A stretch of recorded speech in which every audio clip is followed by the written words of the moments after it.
First లోపల అయిపోయి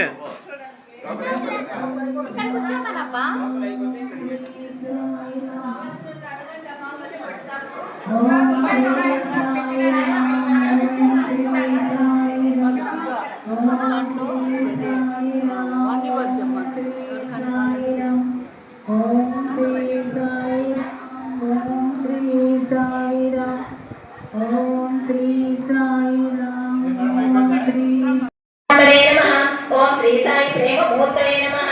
ओम श्री साई प्रेम प्रदाय नमः। ओम श्री साई प्रियाय नमः। ओम श्री साई भक्त प्रियाय नमः। रूपिणे नमः। ओम श्री साई काम क्रोध ध्वंसिने नमः। ओम श्री साई कनकांबर धारिणे नमः। ओम श्री साई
విశ్వమందు విభుడు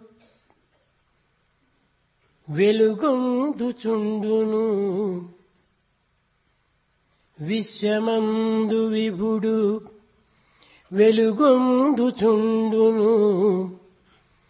విభునియందు విశ్వం వెలుగుచుండు. విశ్వవిభుల మైత్రీ విడదీయరానిది. విశ్వవిభుల మైత్రి విడదీయరానిది. ఉన్న మాట తెలుపుచున్న మాట ఉన్న మాట తెలుపుచున్న మాట, ఉన్న మాట తెలుపుచున్న మాట. విశ్వము కారణం, విశ్వం కార్యం, విభుడు కారకుడు. సృష్టికర్తకు ఉండినటువంటి సంబంధ బాంధవ్యములు ఎవ్వరు కూడాను వివరించలేరు. కార్యకారణ సంబంధమే ఈ జగత్తు. ఇట్టి విశ్వమనందు ఎందు చూచినను దివ్యత్వమే కాని మరొక పదార్థం లేదు. చరాచర ప్రపంచమంతయు కూడాను దైవం యొక్క స్వరూపమే కాని అన్యము కాదు. విశ్వం విష్ణు స్వరూపం. వివిధ రూపనామంతో మనకు గోచరించుచున్నప్పటికీ ఇది కేవలం విష్ణు స్వరూపమే. ఇట్టి విశ్వస్వరూపమైనటువంటి యొక్క దివ్యత్వాన్ని మనం గుర్తించుకొనలేక కేవలము ప్రాకృతమైన, లౌకికమైన, భౌతికమైన విషయంలో మునిగి అనేక విధములైనటువంటి యొక్క నిరాశకు, నిస్పృహకు గురి అవుతున్నాము. Frustration, మానవుడు disappointment.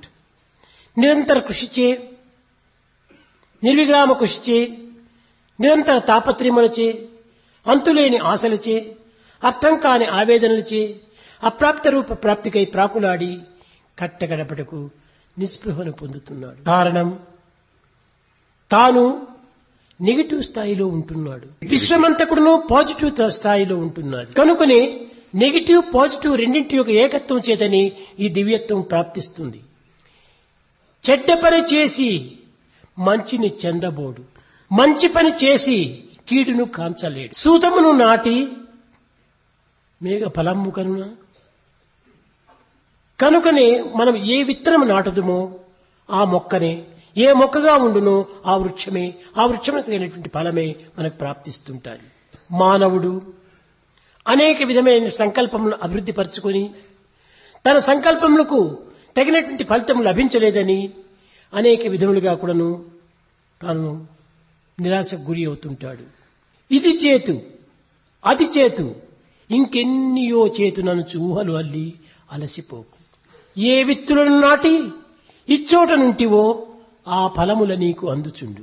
విత్తనం ఒకటైనా వేరైన ఫలములు లభించేటట్లు అది ఎట్టు సాధ్యమగును.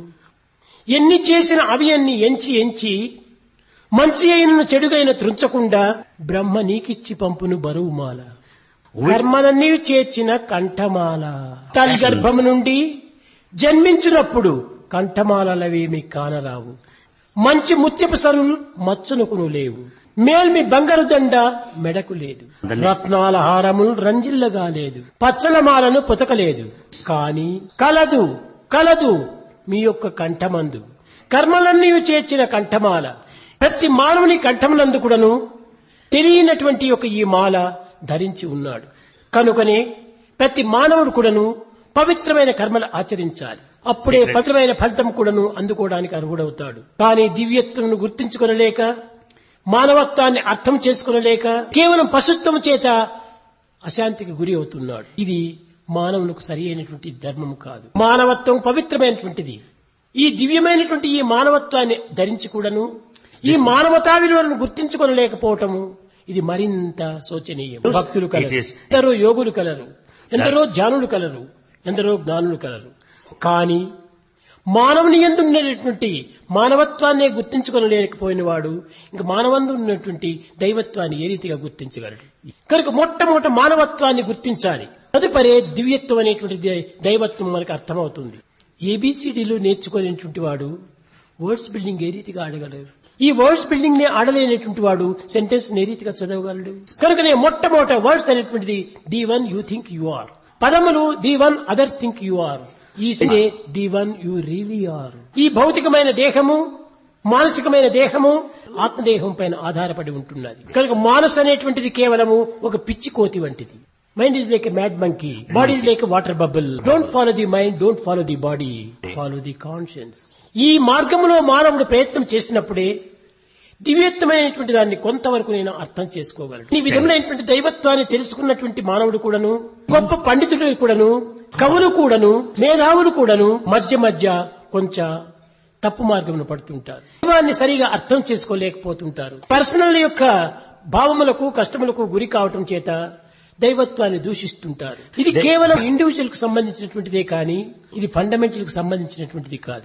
సప్రయోజనములకు పాటుపడి తన అనేక విధమైనటువంటి నిరాశకు గురి అయిపోయి దైవాన్ని కూడాను విమర్శిస్తుంటారు. మీకందరికీ తెలుసు, త్యాగరాజు గొప్ప కవి, భక్తుడు, గొప్ప గాయకుడు. కానీ తనకు లభించినటువంటి కష్టములు భరించుకోలేక, రామ ఎన్ని విధములుగా నిన్ను భజించాను,